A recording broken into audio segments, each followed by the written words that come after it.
Halo Mina, kembali lagi bersama Anime di TV. Semoga kalian selalu dalam keadaan sehat dan bahagia.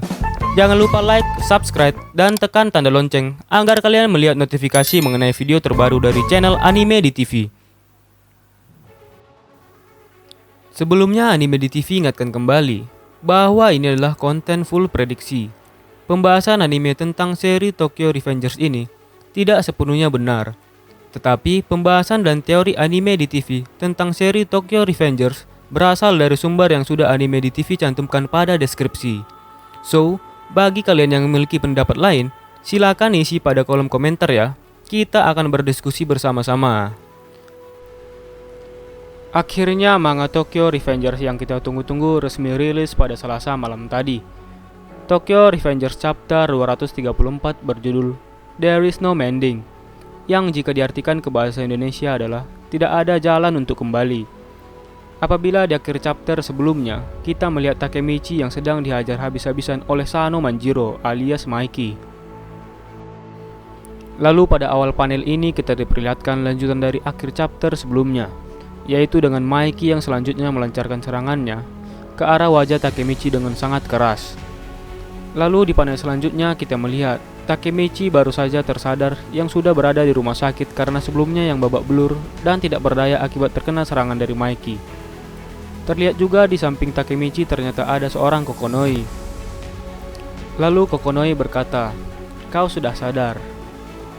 Kokonoi melanjutkan perkataannya kepada Takemichi yang mengatakan bahwa dia sudah tidak sadar selama 3 hari lamanya.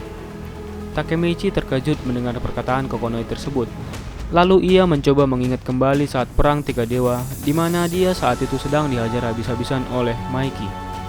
Setelah itu Takemichi pun bertanya kepada Kokonoi, jadi kenapa dia masih hidup sekarang? Kokonoi mengatakan bahwa dia diselamatkan karena Kawaragi Senju. Lalu di panel selanjutnya kita diperlihatkan seorang Kawaragi Senju yang sedang memohon kepada Maiki untuk menyudahi itu semua, karena itu semua sudah cukup parah.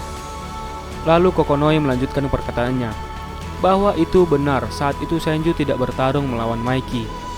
Jadi Senju menghentikan Maiki dengan cara berlutut sambil memohon di hadapannya untuk mengakhiri konflik ini dengan syarat dia akan membubarkan Brahman itu sendiri. Dengan berakhirnya konflik perang 3 dewa ini, akhirnya geng Kantomanji menjadi pemenang dan nomor 1 di Jepang, lalu mengambil alih geng Rokuara Tandai, di mana di pertarungan 3 dewa tersebut memakan 2 korban jiwa, dan juga dengan bubarnya geng Brahman. Setelah percakapan Kokonoi itu berakhir, dia pun pamit untuk pergi dari tempat Takemichi, dan berpesan kepada Takemichi untuk memahami apa yang harus dipikirkan setelah kejadian perang 3 dewa itu. Lalu setelah Kokonoi pergi, Takemichi pun sembari akan tertidur, terbayang tentang Senju yang rela membubarkan Brahman demi menyelamatkan nyawa Takemichi. Di samping itu Takemichi mengingat bahwa sekarang Maiki memang benar-benar ingin membunuh dirinya dan tidak akan segan-segan jika dia menghalanginya. Di momen inilah Takemichi akhirnya baru tersadar jika Maiki memang benar-benar sudah berubah dan tidak seperti yang dulu lagi. Lalu di panel selanjutnya, setelah Takemichi sudah bangun lagi, ternyata Matsuno Chifuyu sudah berada di sampingnya dengan wajah sedih, lalu berkata bahwa dia sudah pergi ke pemakaman Raken. Chifuyu mengatakan bahwa dia masih belum terima dengan semua kejadian tersebut. Dengan tatapan kosong, Chifuyu merenung dan mengatakan ke Takemichi, "Ada apa denganmu? Bukankah kamu sudah berjumpa dengan Raken di masa depan? Jadi mengapa sekarang dia mati?" Setelah itu dengan wajah yang penuh sedih sambil menangis, Chifuyu mengatakan bahwa, "Mengapa kau kembali ke masa lalu, ketika semua hal di masa depan sudah bagus dan baik-baik saja?" Lalu dengan rasa kesal dan sedih, Chifuyu dengan keras mengatakan bahwa ini semua salah Takemichi sendiri. Raken seharusnya saat ingin melanjutkan kata-kata Chifuyu, dia pun terdiam dan meminta maaf ke Takemichi karena mungkin saking sedihnya dan kesalnya, dia sampai keceplosan mengatakan hal tersebut di hadapan Takemichi. Lalu di panel ini terlihat wajah Takemichi dengan tenang mengatakan, "Tenang saja Chifuyu, itu memang kesalahanku sendiri." Chifuyu pun terkejut mendengar Takemichi mengatakan hal tersebut.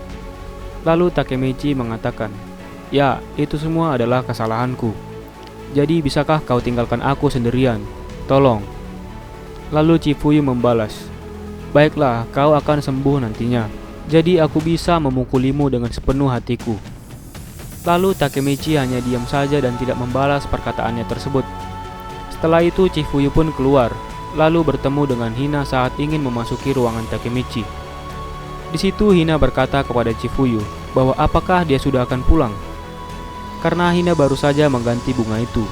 Lalu Chifuyu mengatakan kepada Hina bahwa itu semua akan baik-baik saja, Hina. Hina pun bingung melihat respon dari Chifuyu tersebut. Setelah itu di panel selanjutnya, kita melihat Takemichi mengatakan dalam hatinya, maaf Chifuyu, aku tidak akan pernah melibatkan siapapun lagi. Dan di akhir panel dari chapter 234 ini, Takemichi mengatakan bahwa mulai dari sekarang, aku akan bertarung dengan diriku sendiri. Dari sini terlihat bahwa Takemichi tidak ingin orang lain terlibat lagi karena dirinya sendiri ini.